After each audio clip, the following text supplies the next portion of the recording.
Hey everybody, this is Brett with Indie Comics Dispatch and broadcasting from an undisclosed location deep within the Milky Way galaxy. This is broadcast from the Dispatch.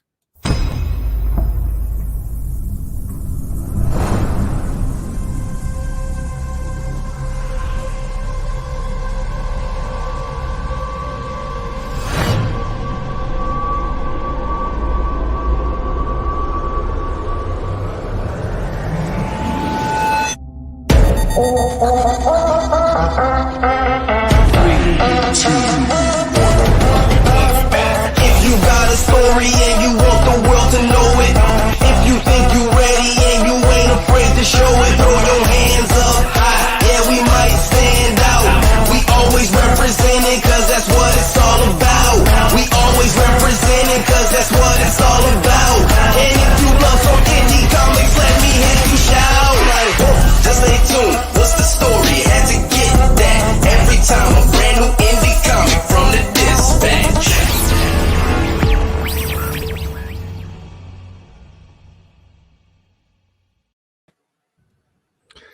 Good evening, Brian. Good evening, Brett. How you doing, man? I'm good. Actually, I'm not good. That was a lie. That was a bald-faced lie. I got COVID again for the second time in 6 months. It fucking sucks. But I'm getting better. It's just been a rough week. I'm gonna say I think I like your post-COVID voice better than your normal voice. Like it sounds more, I don't know, ominous or something. A little more soulful. Exactly, right? Right. See? Make sure you sprinkle some COVID on you every couple of weeks, man. My boss called me this morning, or he texted me to see if he could call me because he knows I've been sick. So he's like, I don't want to disturb you. Is it okay if I call you? I was like, yes, but know that I sound like a late night soul DJ radio station guy. So I think he thought I was joking, and then when I picked up the phone, it was like, hello, because in the morning it was even worse. Yeah, right. He was like, oh, you weren't joking. I was like, nope. But COVID sucks, and yeah, that's all I gotta say about that. I'm gonna say I'm an apex predator. I wouldn't know about that. I guess I'm very blessed and lucky. 2 years, I'm straight. I'm good. It's amazing. Look, some of us are built with the super soldier serum, and others of us are you. And so, others of us have 7 little microbe rugrats who bring shit home. My son brought it home the first time 6 months ago, and my daughter was the first one sick this time, so I'm blaming it on her. Teenagers. Ouch. Yeah. So, since last time we were on, you weren't here, I don't think. No, I think you were on another show. You were with Grandmaster Fax, I think. Yes, I was. Yes. Which is always a great time. Grandmaster Fax is awesome, so I'm always about that. Yeah. But you had a campaign wrap up. Yeah, we were right at the end of it last time we were on. We were right at the end of Justice number 3, which wrapped up successfully. We did like 2 times the goal, which is always great, right? That means we can produce other things, and very soon I'll be able to show like people the Wingless Entertainment side of Wingless Entertainment as opposed to just comics. So that's really cool. Continuing the story of Justice number 3 is also really dope. The Nightfall trade paperback is almost done. I'm almost ready to send it to the printers. I'm just waiting for like 2 or 3 pages, colored pages back. Cool. And that'll be that'll be back to us. I also have a really good, I don't know if it's a surprise at this point, but there's a really great artist. His name is Philip Boutte, and he's worked on basically every comic book movie you've ever seen. He's done character designs, costume designs, like all this stuff. He's a really, really great artist. I actually happened to go to, we went to junior high school together. So cool. We've known each other for, many, many, many years. And so he's going to be writing the foreword for Nightfall. So I'm very, honored for that to be the case. And, it's just been a great time. Also, I'm going to mention it, right? I got my backsplash, and usually I'm a little bit more organized in this, but I just got my PlayStation 5 in today. I didn't get a new end table, so I got to get my new setup. So I can get some LEDs behind there and really get everything going. I do see it back there. You didn't tell me about that. I see it back there now, though. Yeah, man. You gotta treat yourself sometimes, right? That's awesome, man. That's awesome. Also, well, you have some Wingless news that I think is very important.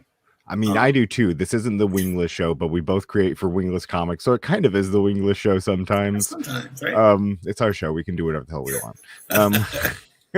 I'm gonna drop in the link. I don't have my screenshot to share, but we launched we set up the pre-launch page for the Immortalis issue 1 campaign. We don't go live till like August, probably middle of August to be honest. But the page is up. I think we're at 34 followers right now. I'd love to get it a little bit higher than that. I think my goal is 100 by the time we launch, and I think we can definitely smash that. I definitely think we're good 100. The product itself is good, and I'm not just saying that because it's like something that Wingless is publishing, and right. I wasn't gonna say that part, man, but historical fiction is really fun. Integrating it into the Wingverse is really fun, and I think it's something that we kind of. I always say this, right? But I feel like it's another thing we kind of haven't seen in comics recently. Yeah. So it's really, really fun, and I think you're doing a great job. So and I can't wait to get some of the art for it out there. The cover, we will release the cover. We just kind of got a surprise special edition cover that we're not going to release yet. We're going to save that. But and then some of the page work will be coming soon. We got a great art team on it. I feel like Raul Roke and Michael Woods are fantastic together, and so I think it's going to be really cool, really fun. Yeah, you got some really great stuff coming. So it's I think people are just really going to like it. You know what I mean? Honestly, like I said, it's a little bit different, but also something that they can be used to. So I think it's going to be really great.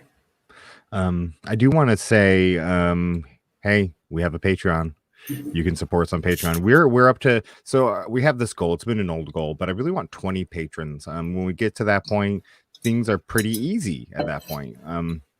For us financially, we can promote posts that are ultimately promoting other indie comics posts, creators content, press releases, interviews, stuff like that. We can promote posts to get more views on creators' works and stuff like that. So okay, if you're not already a patron, go to patreon.com/indiecomicsdispatch. You can sign up as little as $3 a month. We're posting patron exclusive content, creator tips, digital comics. You really get a good mix of things that are both for fans and creators alike. So if you're not a patron and you have $3 extra a month to spare, maybe consider doing that. I do want to give our patrons a quick shout out. We have Ben, Paranoid American, Thomas at Paranoid American to be specific, John Constant, Brandon DePillis, Celeste Cornish, Dan Schmidt, Alec, Jason, Brandon Foster, Aaron Guzman, Brian Lambert, and Quentin Rushing. Thank you to our 12 patrons, and we are looking for 1 or 2 more, hopefully really soon, so we can keep moving towards that goal of having 20 patrons. I also could not go on without mentioning our first corporate sponsor, Comics Wellspring. Comics Wellspring, you can look them up at comicswellspring.com. They are just a great resource for the indie comic community. That's how we kind of hit it off to begin with, was talking about just the resources that we both provide in Comics Dispatch and Comics Wellspring for the indie comic community. Eventually they were like, hey, we want to sponsor you now that you're a 501c3. And we said, hey, we want you to sponsor us now that we're a 501c3. So they sponsor us. You can look them up. We got some, Dan from Comics Wellspring shared a great little ad that we'll be running in future shows from them once they get it formatted, and it's going to be really cool. And they got some really cool things coming down the road, and I'm really excited to be partnering with them. They are a phenomenal resource for the indie comic community. So if you don't know much about them, look them up. Comics Wellspring, comics with an X, like it should be spelled. So also, Brett has to be the nice one because this is his company, his 501c, as he likes to remind everyone. I'm super proud of him. But creators out there, put your money where your mouth is. A lot of us use Indie Comics Dispatch as a resource for our press releases, for campaign boosts, for all these different things. I was one of the first patrons because of that, right? Because I knew I was going to use this resource. So in order to have these resources and to keep them strong, we need to actually also put into those resources. So creators, if you're looking for ways to expand your reach and expand your audience and expand this indie comics community itself, the Patreon is one great way, and it's super inexpensive and it's super helpful. Thank you, Brian. I do appreciate that, and it's true. And we'll post your stuff no matter if you're a patron or not. If We're not you posting it if you're not a patron anymore. we are. Just 12 I'm campaigns, responsible and for that's it. posting, not Brian. And but so if you have a press release, if you have something going on, send us a write up. We'll do our best to post it. What I don't like getting in the email, this is just a word of warning, is hey, we have this thing going up. Here's my link. Like that gets hard for me to post. If I get 5 of those a day, that gets really hard for me to pull the information. Send me the information you want me to post, and I will post it.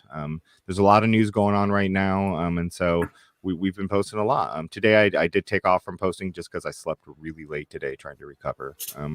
But other than that, we've been posting a ton of stuff lately, and so be on the lookout for that. Send us your stuff, send us your content. We'll post it. About 5,000 unique people a month go to the website looking for indie comic content, and so we post it. Brian, would you like to introduce this week's guest? Yes, I actually really would. So thank you for that. You're welcome. At this point, I'm not even sure how Jason and I met. Obviously, in this indie comics community, there's like a lot of just crosstalk back and forth, and people talking about their campaigns and showing characters. Jason and I hit it off immediately. He's a really great guy, a great resource for intellectual conversation, for crotchety conversation, for comic book knowledge, laughs, and he is definitely a person that anybody in the indie comics industry, if he's your friend, you can literally go into battle with this guy. And I don't mean like the figurative way, like we always say it because we're a bunch of comic book nerds. I mean, no, literally, like this dude is an operator. This dude is a total badass. He's a comic book geek, a comic book nerd, and just one of the most solid guys I've ever met in my life. I really consider him a true friend, even across East Coast and West Coast. And so without further ado, the creator of Convictor, Jason Pharo. Wow, I don't know what to say after that awesome introduction. Oh, That's the best one I ever got. I didn't even get to say Master of the Savage Sandbox or something. You know, I was going to I'm just a partner. But what's up? Hey, thanks for having me, Brett. And no Brian problem, Jason. Welcome back to the Dispatch. Yeah, you were on one of our earlier guests, really, I think. Yeah. And so we did an interview with you. And so welcome back. Glad to have you, man. Thank you. Yeah, thank you. Long overdue. Glad to be back. So tell us about you. Tell us about you and what all you have going on. Brian mentioned some of it, but give us the deep dive.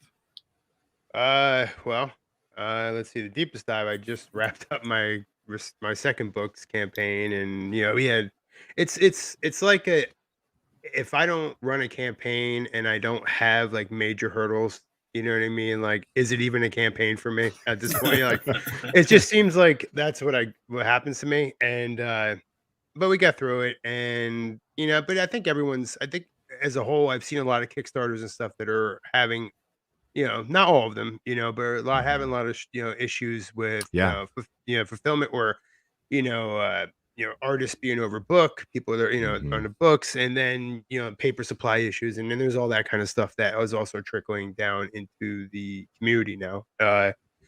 So we faced some that, but we got through it, and so we just wrapped that up. And what's up, Dan?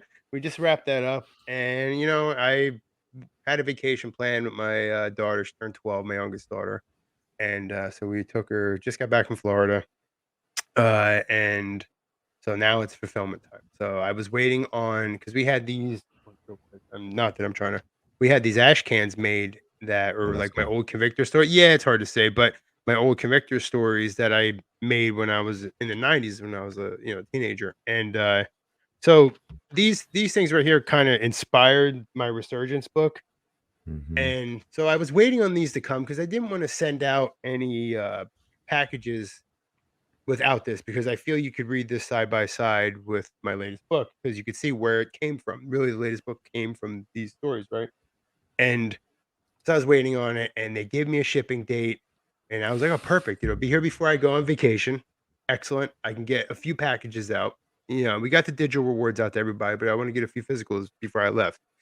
And so it's like 2 days before the scheduled date I was supposed to get them. So I reached out to the company. I don't know if I should. This is the first time I've used this company, by the way. So they had really great rates, and the shipping gave me a solid shipping date. And so I reached out, I'm like, hey, just curious, I didn't get a tracking. I know you're in the Chicago area, and why haven't got a tracking? Oh, well, we moved your shipping date to the 21st. I'm like, all right. So Brian, you know me better than most. You can just imagine where this went. So I said, I'm like, well, how come I had to reach out to you for this information? I'm like, this is a business. I'm trying to fulfill things for, and one of the reasons why I approached your company, yeah, your prices were good, but really it was you gave me a shipping name. Then they went into the whole, uh, you know, sh- paper shortages, and it wasn't estimated. The date was not estimated. That's the first thing I checked out when I went there. It wasn't an estimated date. So that really, it really left the bad taste in my mouth. And I had said to them, I said, this is like a first trial run because I liked your prices. I liked the fact that you could print in ash can size, and your turnaround was fast. I said, first impressions being what they are, I could have just went to my local Staples and had this done. But I chose not to, right? Because everyone's, you try to support businesses and stuff, not the big box stores.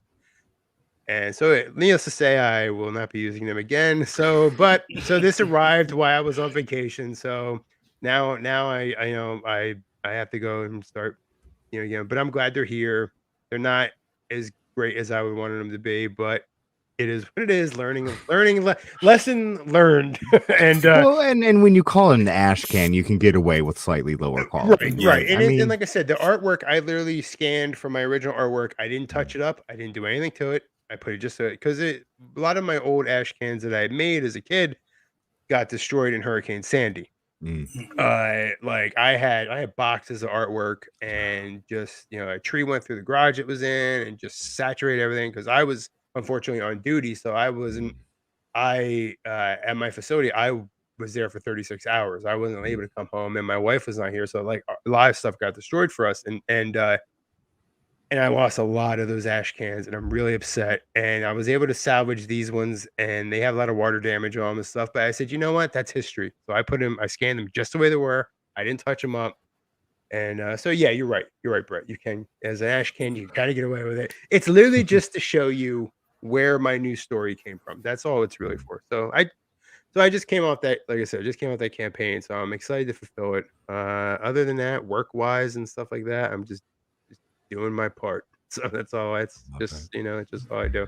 And before I just trying let to get through Brian some of get it. in here, I just want to say I love the idea. I think the second person I've seen do it, taking the old artwork and printing it as like a campaign bonus. Like I love that. Of showing like where something came from, showing the Yeah. passion from the early days.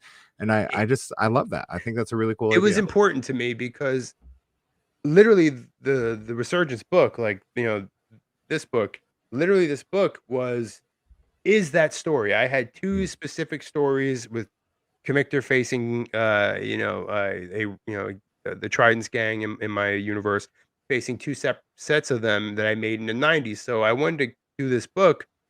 So I smashed these two sets of gang members together, and it went from being Comictor fighting just 3 on one and 4 on the other, and the other story. No, now there's 9 of them. So I really painted myself in a corner just alone, just trying to do that for the comic and try to keep track of all these bodies. But yeah, so it was important for me to have that because I wanted to show that a lot of the same action. Brian, obviously, you've seen it. Brian's one of the people I bounced it off of. So you see that the literal action in this book is pretty much panel by panel taken from. I say action, I actually mean kills, but it's literally taken panel by panel from this ash can, and a lot of the story is similar. Like I drew so much for it that it was important for me, and I was glad we made that as a stretch goal. It was important for me to give that to the backers, to our physical backers. So I was pretty happy that we made that. That's really cool. See, I told you I could talk a lot. What did I tell you? Jesus. So I got two things, right? So Yep. you and I both know that I'm a big Easter egg guy. Mhm. So I see one above your, what is that, your right shoulder? Or is it your left shoulder? Dude, you talking about the smiley face? Smiley face, unhinged. Yeah, I was going to ask about that too. I was going to ask about that too. I love it. And I didn't miss that. That's just to remind me that, I'm hoping, because I'm starting, believe it, and this is the new thing for me. I'm actually starting my next book, the Unhinged book, the follow-up, The Resurgence. It's like literally a direct sequel. It takes place, just like days after Resurgence. And it's to help. I'm shooting for a September, October because I'm just so gun shy now because my last two campaigns were unforeseen circumstances and very late, and then you mentioned you had COVID. I had gotten it too in January, Mm-hmm. and you know, but it was just Brian's talking about his super soldier serum and all that, and for me, it was literally just sniffles. It was and my wife, who's a nurse.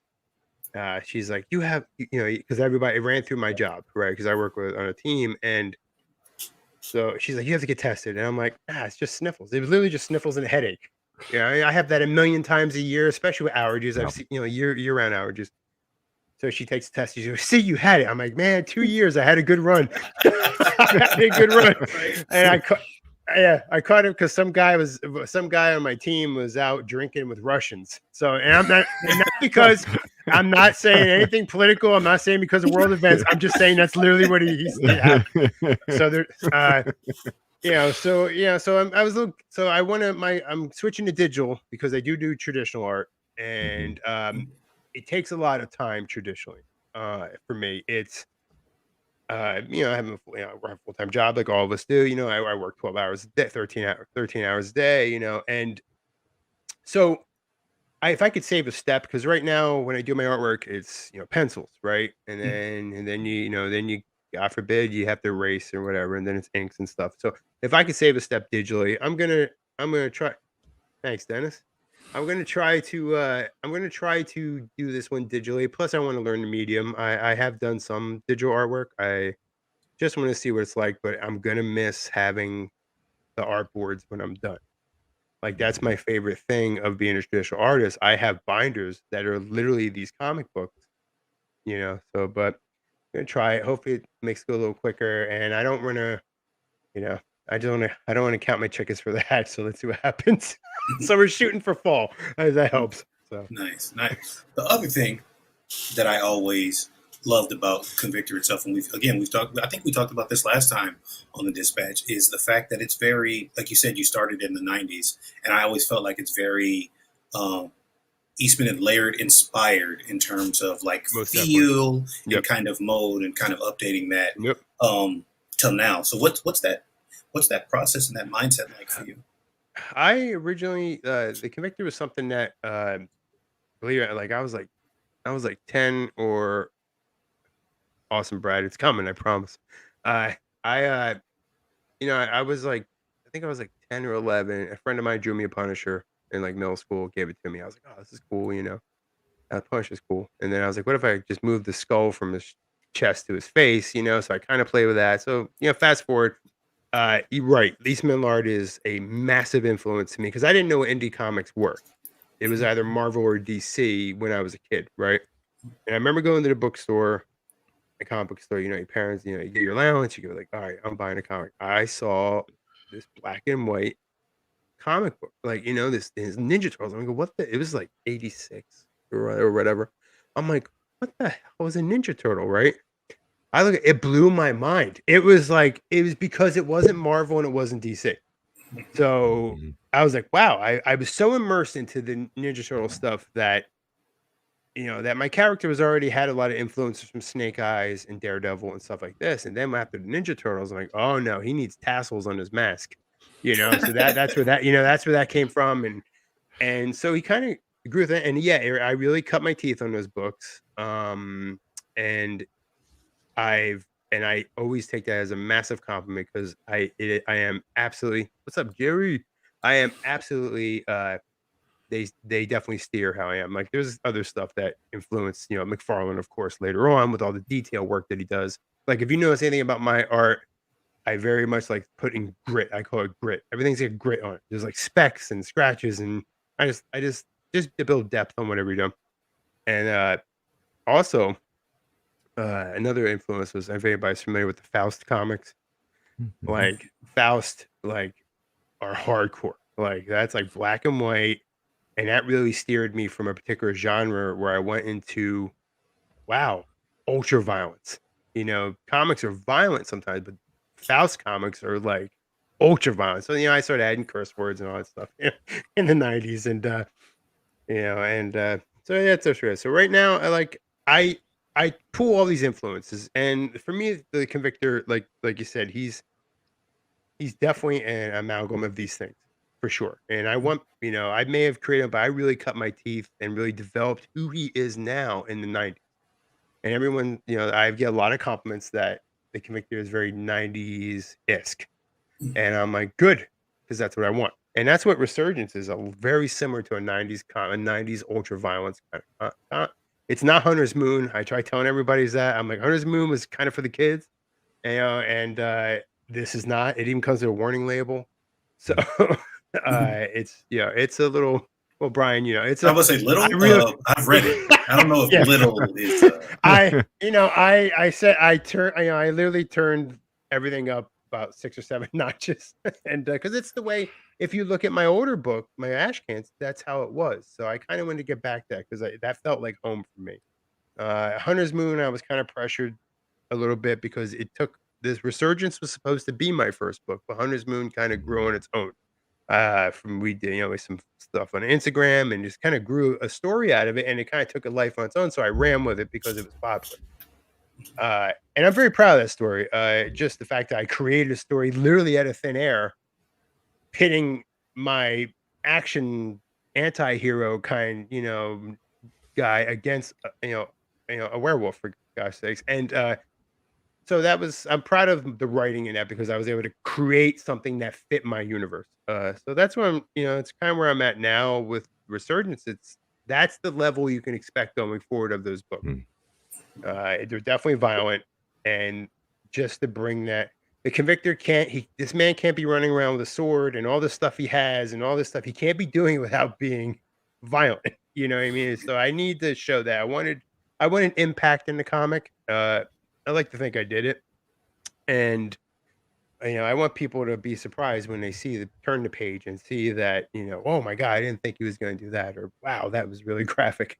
And so yeah, that's why I'm so Unhinged. The next book, the follow up, The Resurgence, is most certainly, because of the main villain, going to be that. And I guess I'm gonna date myself and a bag of chips. And Wow, you I did. brought it. That's right. Yeah, we're talking 90s, aren't we? But yeah. So it's literally up in that ante because of our the true anti, the true nemesis to the Convictor has appeared now in my books, and so I need to up that. So I'm always going to use that as an excuse to try to up my game.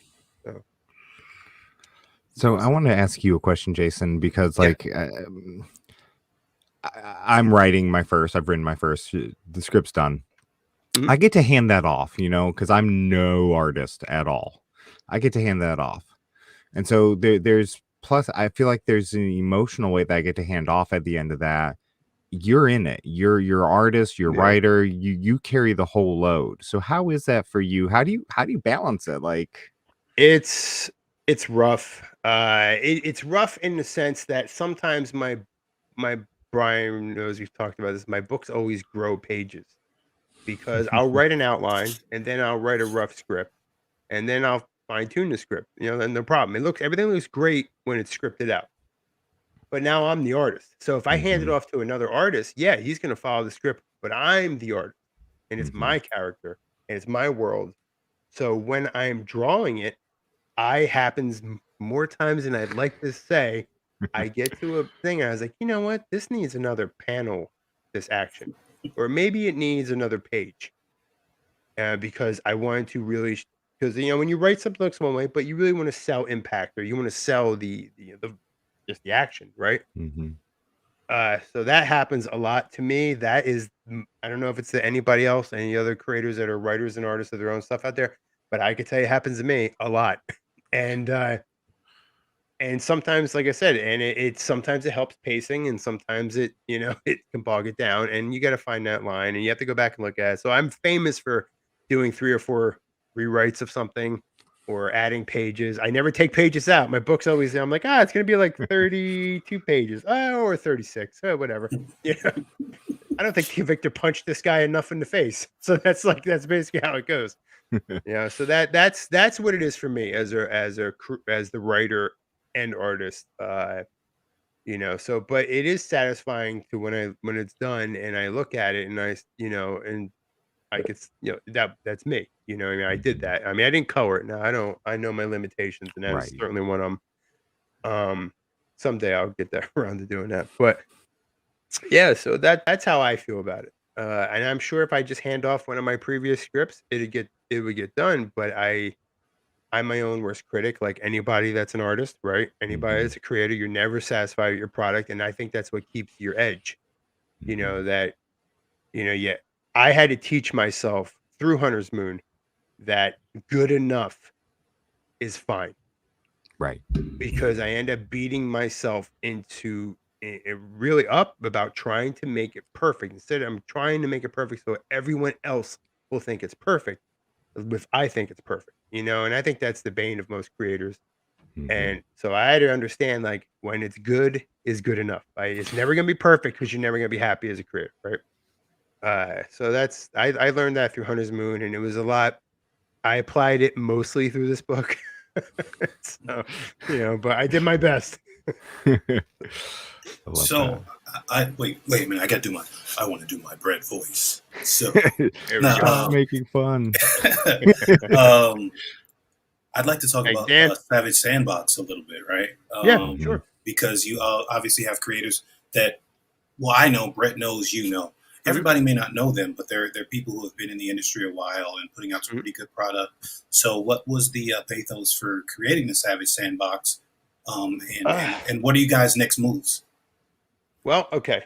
Savage Sandbox was actually a kind of a joke in a sense. I early on, like you, Brian, you had said how we had met. I think we met very early on on Instagram when I first brought the character to Instagram, and I was years from making a book, but I was always drawing the convictor, and I was always showing people what he looks like, and I was telling, I was very detailed about his background because again, I have 38 years of this character in my skull, so I could pretty much say, I not pretty much, I can tell you anything about his world and him, and so yeah, I was doing that, and that's how we met, and at the same time, I had met Jesse Bear for Burlap, the Burlap comic series. I had met Jesse around the same time, my early Instagram days, and we became like you and I did, Brian, we became very, very, very fan because there was some similarities between the Convictor and Burlap, that realized. So we were just talking, and eventually, there was this Jesse was wanting to talk about maybe doing a crossover at some point where Burlap and Convictor, two violent characters, what could go wrong?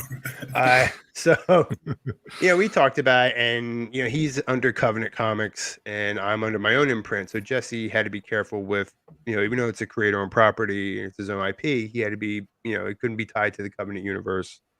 It'd be a story within itself, right? You know how all that fun stuff, right? Obviously, just coming out of a crossover yourself, you know exactly what I'm talking about. So Mhm. we, uh, so we were talking, and we was like, okay, well, we have to name this little pocket universe where this happened, and so we were talking, and originally I called it because we were trying to keep a hush hush. We were just it was literally just lip service. It's just talk, right?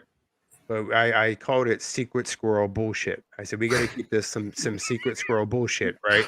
And we laughed and whatever. So SSB kind of, I put it in Hunter's Moon. Is one of it's SSB actually in the Convictorverse is one of our broadcast news services, the Stars and Stripes Bulletin.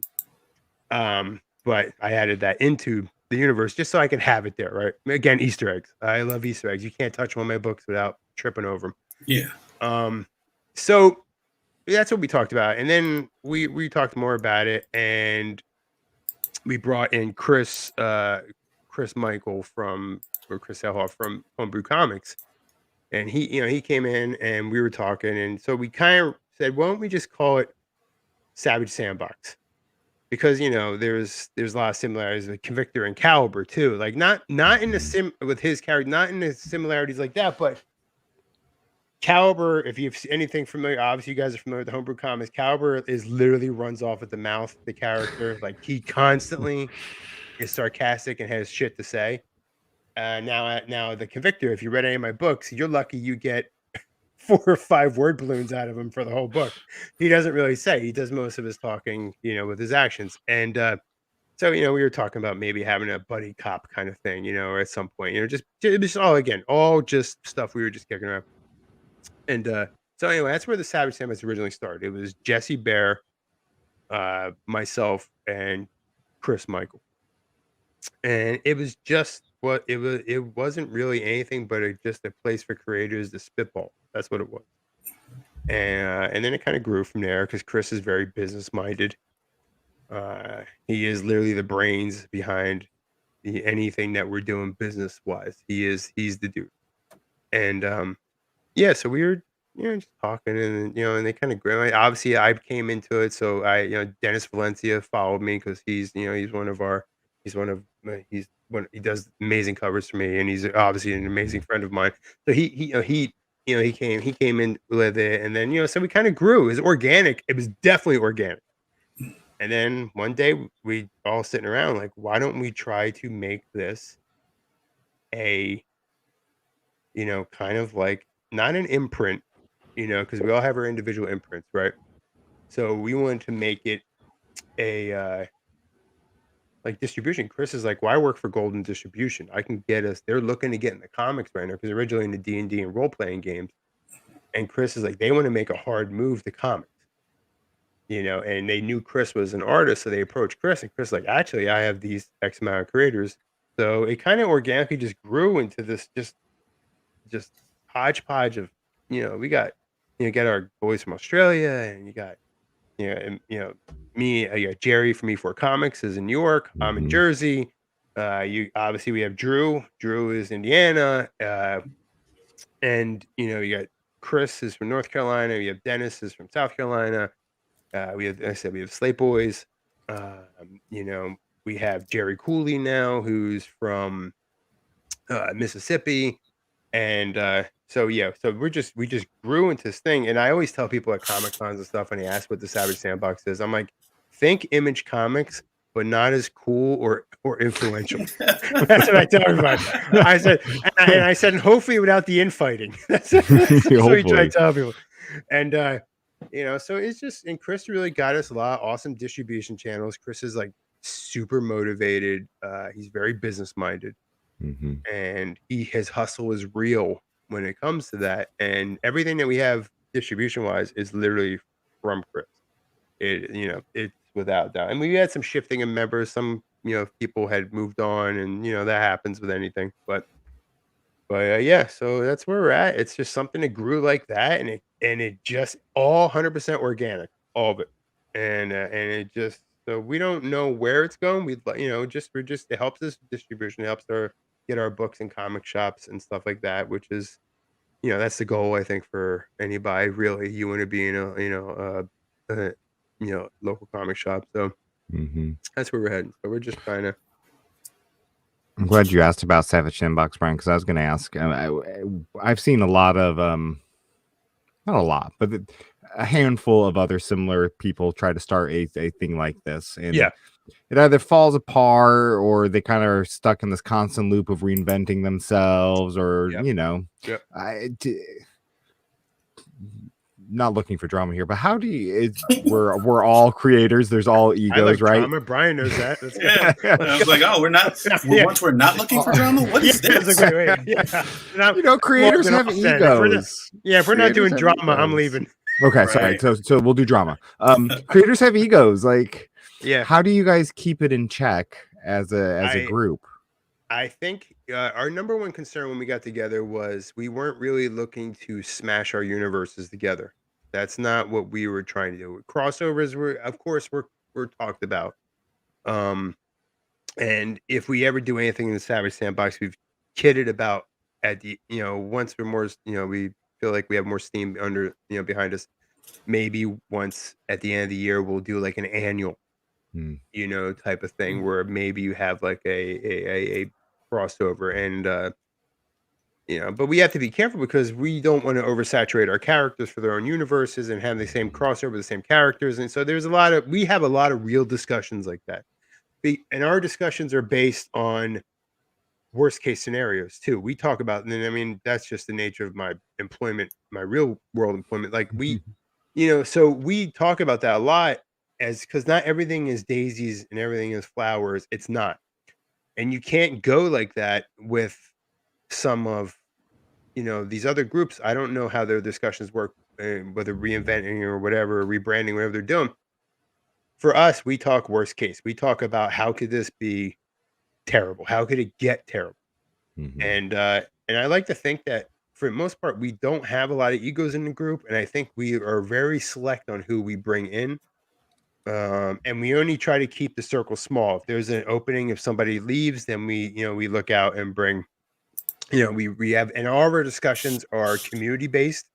There's, yes, as a partner, because we are a LLC, as a partner, we can, one of the partners, we can override, junior members' decisions, but we don't want to be that way.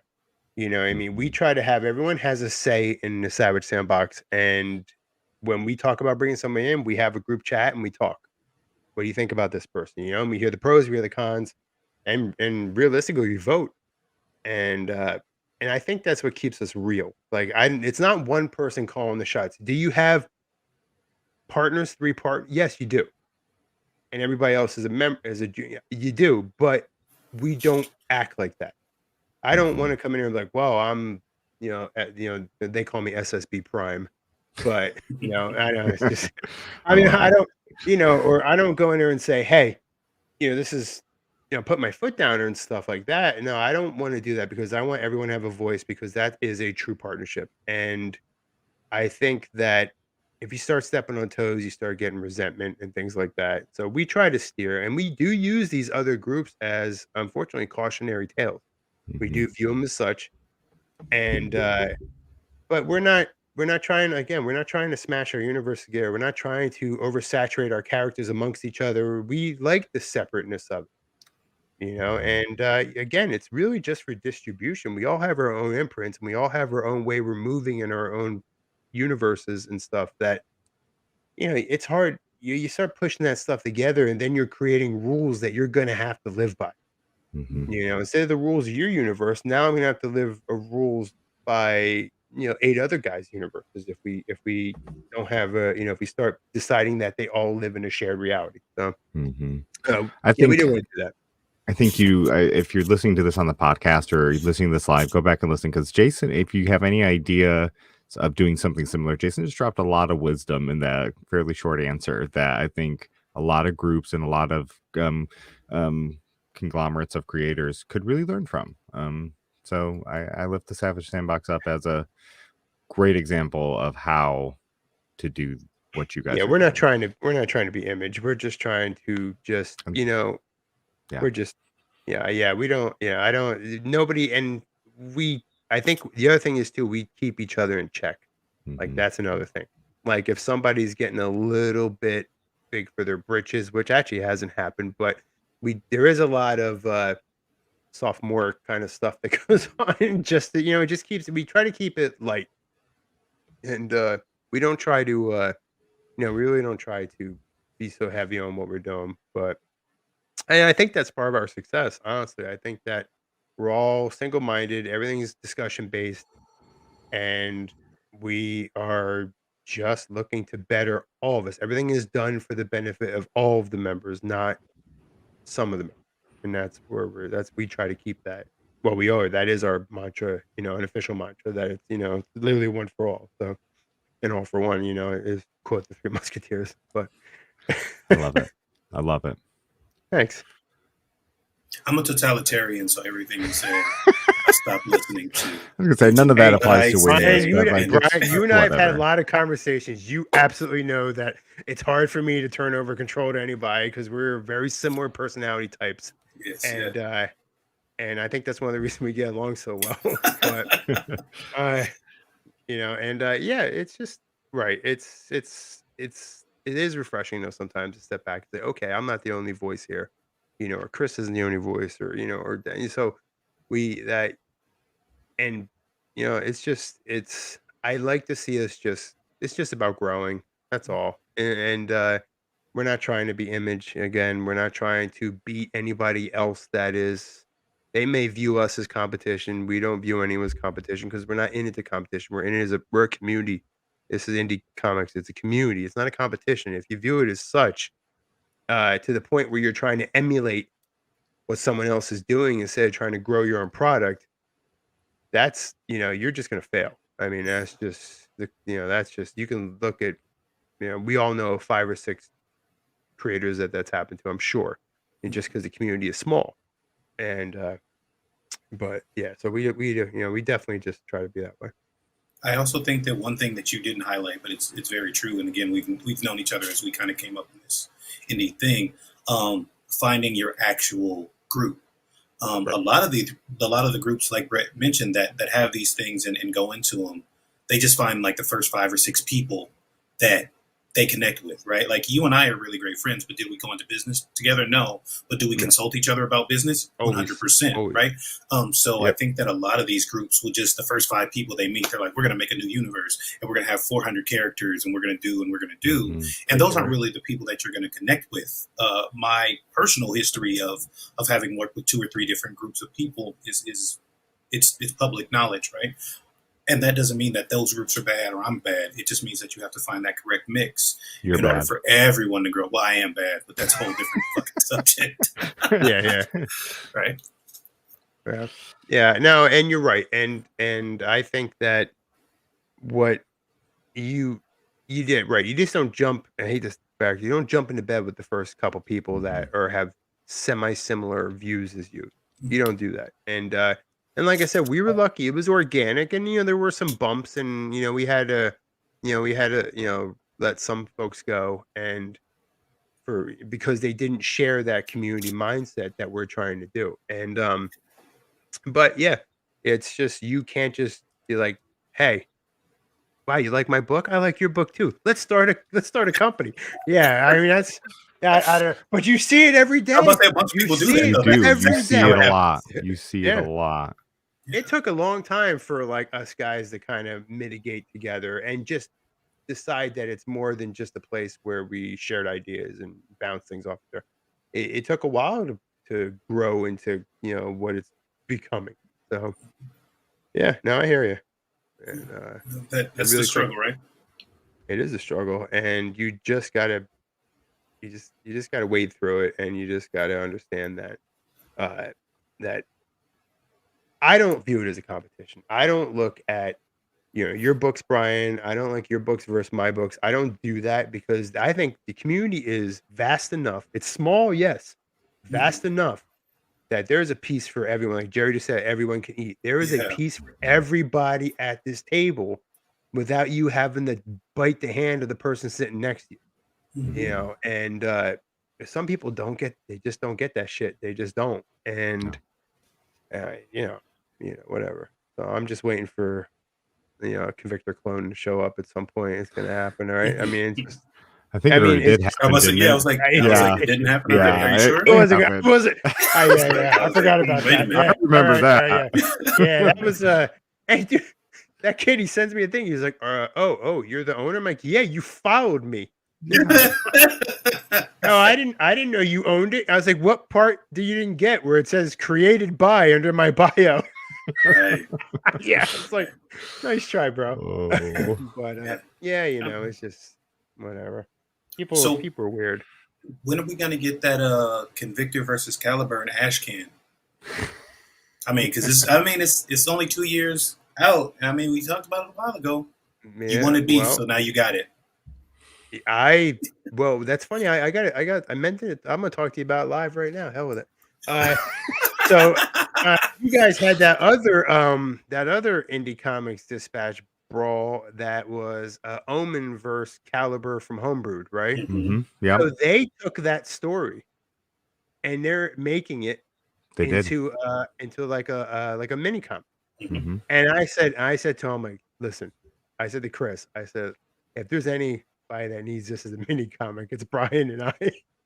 Because, and that I mean, just the way Brian wrote that, I was like, that And that was early on into, you called me, you really picked my brain a bit about the Convictor and, this, where he inhabits, and you were really, really thorough on that. And you wrote that. I had no issues with what you wrote. You know what I mean? Because as a creator, sometimes somebody writing your, something about your character, right, where it can get a little, a little hairy sometimes, or whatever. And it was good. It was really good, and it was so good it needs to be a Thank you. mini comic. Thank you. and Thank you. and it needs to, and I like how it's open ended, and I just really want, like, the way you had written at the end. I want them to be like a "what's up" moment. You know what I mean? Like after the end, just staring at each other, like, "All right, next time, bro." Little, you know what I mean? Yeah. Like, you know what I'm saying? Like, I was like, that would be awesome. Yeah, bro. And you know how much I value your opinion, because obviously, we talked about future going on. You've obviously, there's some really awesome cameos in Nightfall, and going forward, when my story grows more, and I've actually, like, Brian will be writing a particular part of it, which will feature it'll feature a cameo from a particular angel, and and so and Brian will be he will be penning that part. So it's pretty cool, because it's pretty cool to have confidence in somebody and in a friendship that I trust. You know what I mean? If he offered and I had no hesitation, I was like, absolutely. And it's I gonna be like that badass. you're having Angel from the X-Men in your books. That's really cool. Yes, of course. Yeah. He's the best. Right. Well, yeah, he's the Warren Worthington the third. But I did say a particular angel. I didn't say the angel. So I did, I did say that. Okay, a particular angel with really badass pistols. Okay, and he just happens to turn into a lion. Oh, okay. If it narrows it down at all, but that's, I think, another thing that we don't talk about. Well, it hasn't been talked. You and I forget sometimes that you and I talk about stuff, Jason. But could you tell the audience, the people out there, Brad, I mean, Jerry probably knows, but the people who don't know, Dan, anybody, right? That Convictor has some pretty deep lore, and some that you can let go, and some of it's spoilers. But can you get into a little bit more about the character himself, as opposed to, I like, actually the story? can, because of Resurgence now, because I'm the type that I keep things very close to my chest. I want my character to be mysterious. So, I've got a lot of feedback from Hunter's Moon that people are like, well, you didn't tell us. Quentin was one of them. I didn't know a lot about the character. I'm like, that's intentional. That's literally 100% intentional. Like, I want bits and just, I like breadcrumbs. Because I want to keep bringing somebody back throughout the series. Because Convictor has a very limited arc. He's not a character I'm going to make 100 books of. He's got about 13 books that I have planned, and that's it. He's done.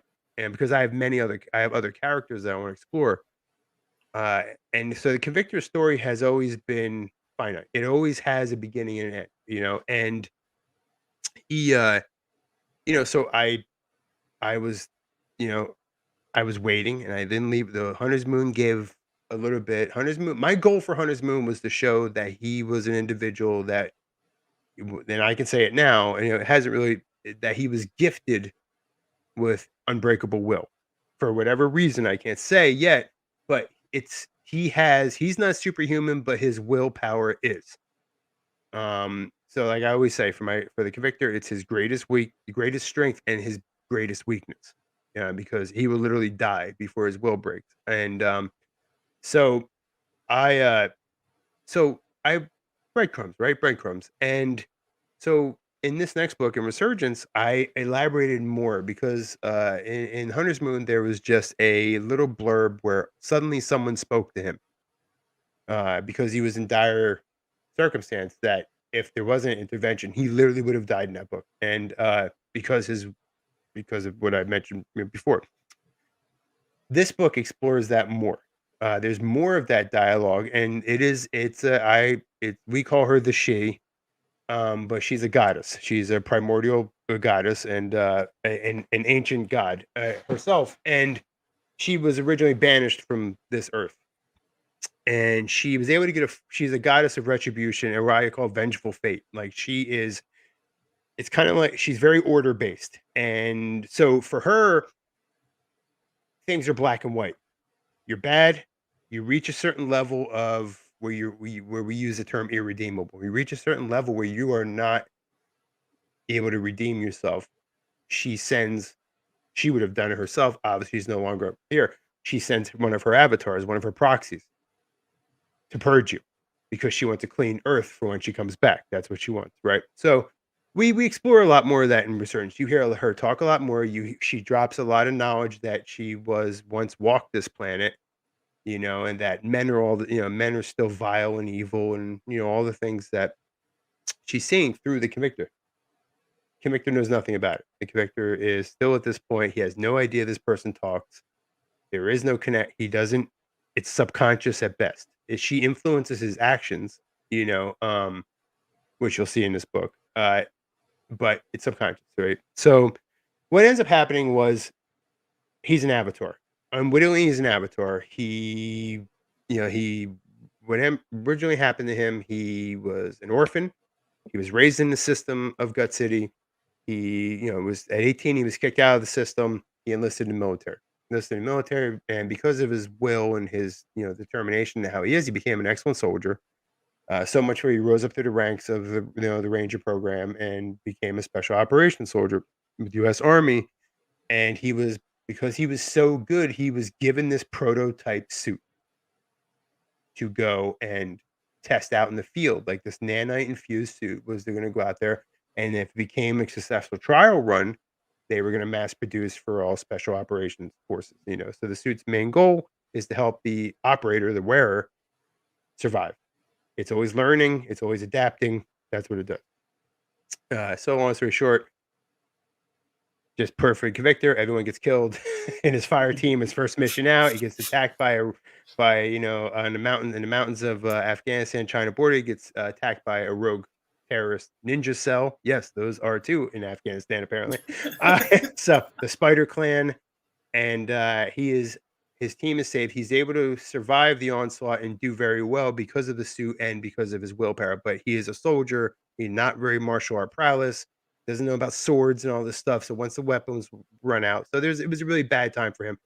He was saved by this enemy Spider Clan has another ninja clan that is their counter. They're called the Karasu Protectors. They're the Raven Clan, and they actually were tracking the Spider Clan. They saved him. Brought him to Japan for rehabilitation. He stayed there. Government thinks he's killed in action. Thinks the suit's gone.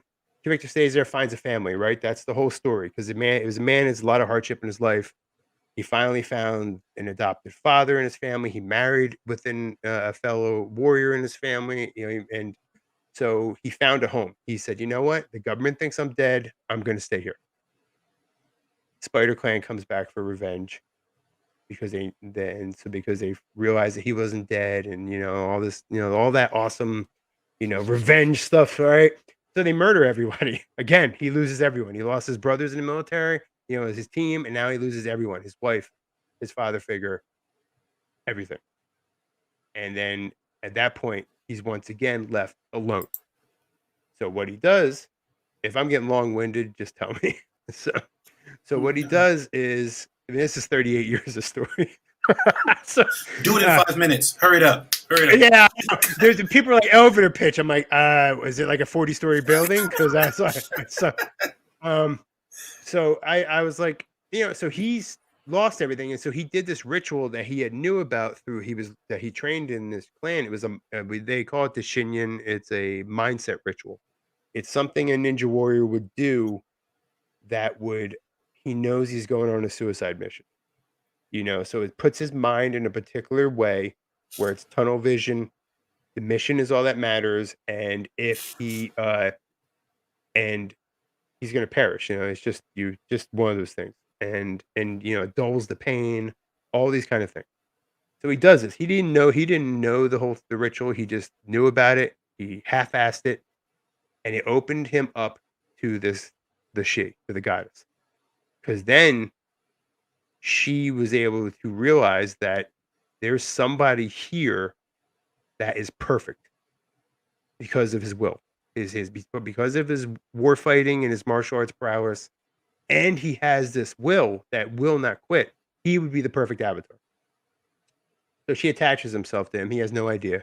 He goes on to the Spider Clan compound, kills them all, expecting to die in it, but he does not. And he has this whereas now he has this urge to kill more people, that not to purge more, to take evil out of the world, right? So the most evil place he knows is where he grew up, which is Gut City. So he goes back to Gut City solely as a convictor. He has no civilian identity, you know what I mean? And he doesn't even realize he does the things he does sometimes. I mean, the man literally lives in the sewers like a Ninja Turtle. That's not intentional. And so, and so that's kind of the lore. And there's a lot more. I think Brian was talking about like his costume. His costume is very specific for reasons. His mask is very specific. His mask is literally, it looks like a skull in a bit, but if you really look at it, I'm gonna drop this here but if you really look at it, it's an ascending raven. It is, it has a particular, if you look at it, it's literally a bird in flight up. And that is symbolic to the family that he lost in his clan. It's symbolic. And so a lot of his weaponry is, kind of shaped like that. And, his bladed weapon he carries was his wife's weapon, and his sword handle is wrapped in his wife's wedding dress. So it's pretty deep. It gets like once, and again, I'm dropping it out here, I know, but there's breadcrumbs. But it gets when you get to his origin book, because I wasn't doing an origin book first. I think those are silly. I try not, me personally, I try not to do those. I try to just leave it and then want people to understand, wow, how did this guy get this way? Here's an origin. How many Batman origin stories have we seen on the big screen, right? And I mean, I think by now we all know Superman comes from Krypton, right? Okay, right? Okay. So I wanted to wait for that later, and so he's got a lot going on as a character, and it's all going to come to a head eventually, and he is able to manipulate darkness. He thinks it's the nanotechnology in his suit. It is not. It is the goddess's influence, because she can manipulate shadow. It said, the lore that we're building in universe, it says that her children, if you will, her avatars, are able to manipulate shadows and move the shadows. And there's in this new book Resurgence, he's actually does this. He creates a wall of what we call it a don't give them everything. Don't get me wrong, I love it, right? But don't give them everything. Okay. And I'm only saying that because I read the book. You're right. So anyway, he's really cool. He's able to do some stuff, and he's unaware that he could do it. He thinks it's this technology in his suit, but his technology in his suit going forward is kind of became a techno magic kind of thing because of this goddess's influence. And so yeah, he's got a lot of lore behind him. It's going to develop more. My first goal with Hunter's Moon was the show that Convictor. I just had this conversation with Chris today, and Chris summed it up perfectly. Michael. He said, in Hunter's Moon, relax. So, have you watched any of my lives? I give away plenty. Chris said in Hunter's Moon, you showed that he is Convictor's a formidable opponent, but he is not superhuman. He was matched up against a superhuman being in a werewolf and got his ass handed to him for 3/4 of that book. That was the whole book, was to show he's the Energized Bunny. You could take it, he's the door. You could take a licking and keep on ticking. That was him. And this book is to show that when he's, like Chris said, when he's fighting normal humans, he is superhuman in the sense that he is somebody that read the book gave me feedback and said that the Convictor in this newer book shows that he is a wall of force, that when he's in a predatory type of mode, he's damn near hard to beat because he's been, he's brutal, he's efficient, and he's got a mean streak a mile wide. So that's, so I wanted to show these different parts of his aspect of his personality. And if you looked at Hunter's Moon and you had Resurgence, you can see some of these panels reflect each other. Stuff that was done to the Convictor in Hunter's Moon by the Wolfman, he does, like, case in point, he lays down a lot of punches on the Wolfman because he runs out of ammunition. He realizes the bullets aren't working. He realizes the sword didn't work. He realizes none of this stuff works. So he said, "Well, I guess I'm going fisticuffs." So he rushes him and starts laying. I mean, Blaze a really hard beating on the Wolfman that doesn't do anything. Literally nothing but get his ass beat. So I get his ass beat harder and more. So this book, same similarity. Victor does a similar thing, and he decimates the person. So I wanted to show those parallels because I don't tote him as the baddest MFer going. I don't do that because he's very human to me. He's very flawed, and he has a lot of he has a lot of things that can be exploited. But he is the baddest MFer in Gut City for sure. And so, well, maybe not now. I just say with our villain that debuted, but yeah. So I just talk and talk and talk.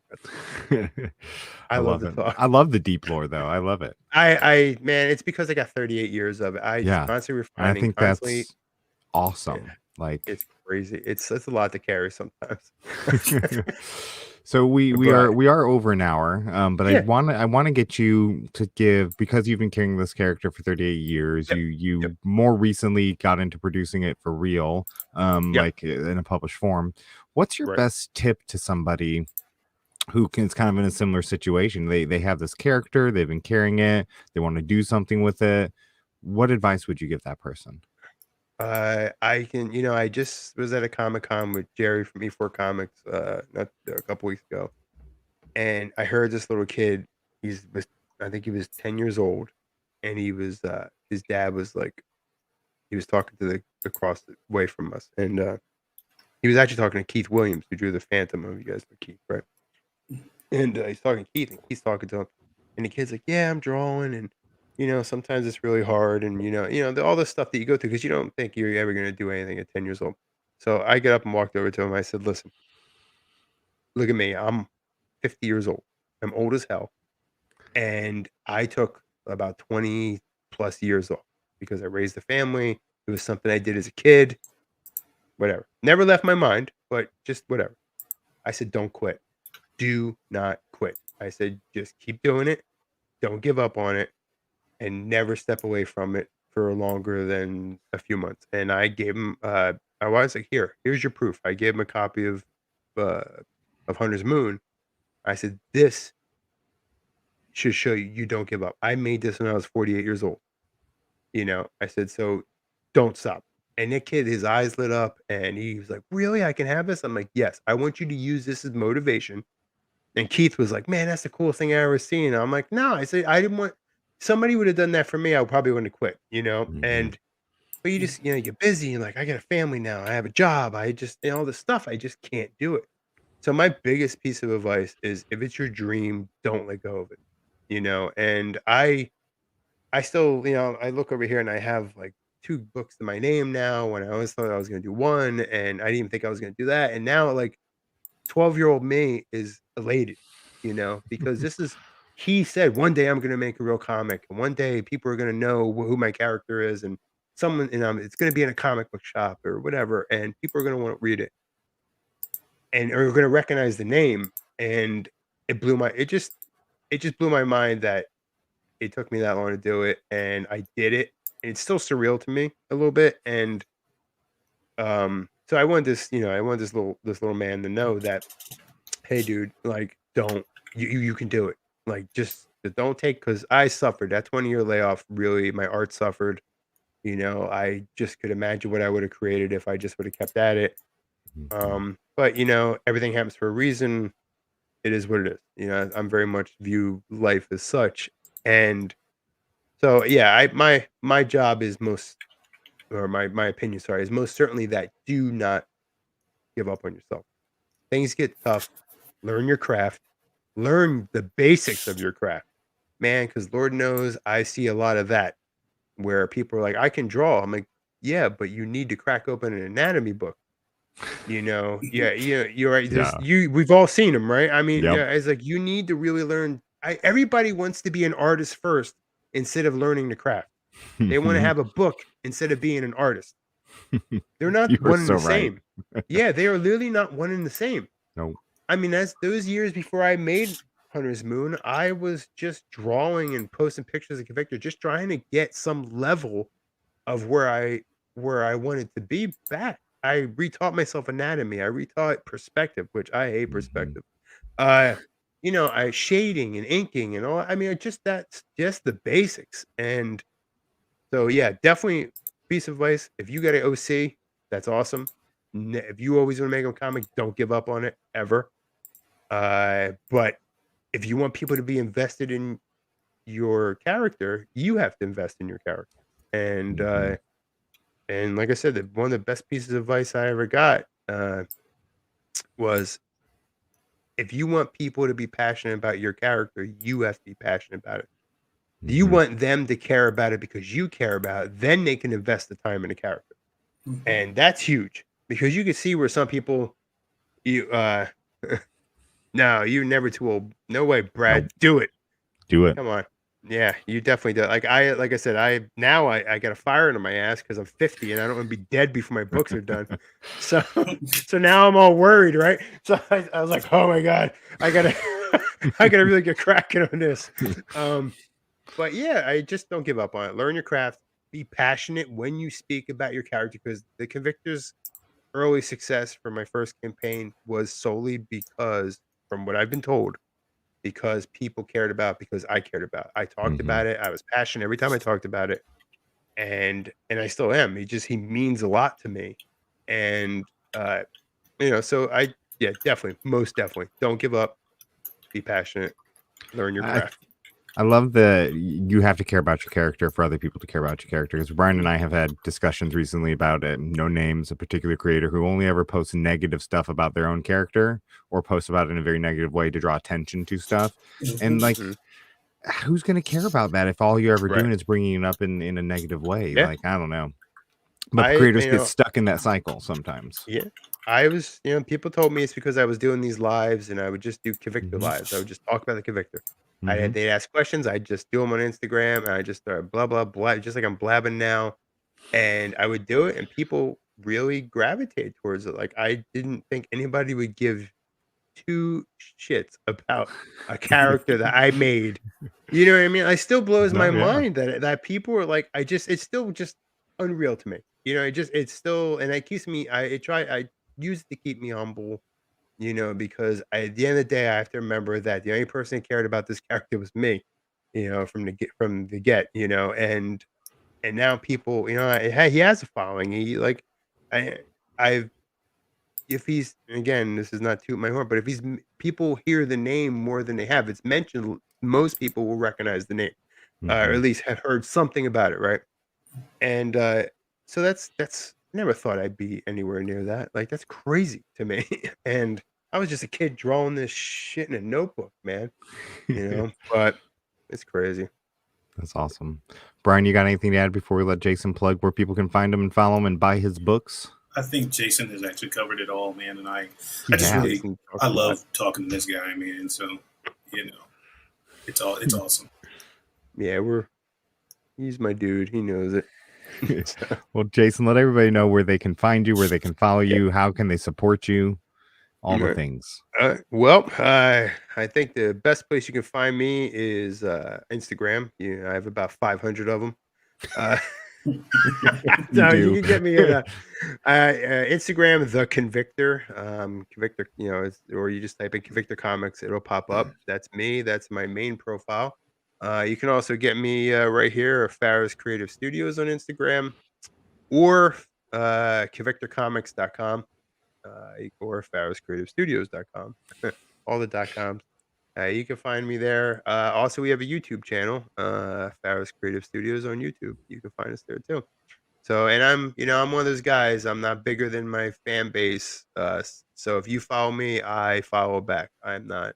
I don't want to be that guy. So I try to be very approachable and real. And sometimes it's bad that I'm real, but right. So but it is just this, right? And yeah, so that's the best places everyone can find me. You can find me on Facebook too, but I don't get a lot of traffic on Facebook. But you can find the Convictor on Facebook as well. So, It's really cool. That's really cool. Everybody go follow Jason if you don't already. If you're listening on the podcast version, look him up when you're done listening. You won't regret it. Again, you could scroll back to the beginning of his feed on the Convictor, because it's awesome kind of scrolling through and seeing your progress with the character and just seeing it all kind of develop, like you said. At the end here, I do want to give another shout out to our sponsor, Comics Wellspring. You can check them out at comicswellspring.com. good dudes, Comic Wellspring. They're good guys. Check them out. Even if you don't print with them, there's all sorts of great resources there for creators too. Dennis printed with them, I believe. Really? For Celestial Night. Yeah. Awesome. So everybody, we'll be back in another couple weeks. I think the next time we're back, I think Brian's flying solo then. I think I'm solo. Oh man. Yeah. Oh, fear. Not for me, but for everybody out there. Be afraid. It'll be the best watch show. You already know what I talked about. That Brian and I said, Brian, we need a show together. What's it called? Brian hates everything and Jason is petty. You're right. I like it. I like it. All shit talking. If you need a platform, guys, thank you guys for watching. Thank you for listening on the podcast after the fact. Brian, Jason, yes, thank you for being here, man. Thank you for talking with us. It was a great time. I really enjoyed it. Thank you, sir. All right, everybody. Thanks, everybody. We'll see you next time. Peace.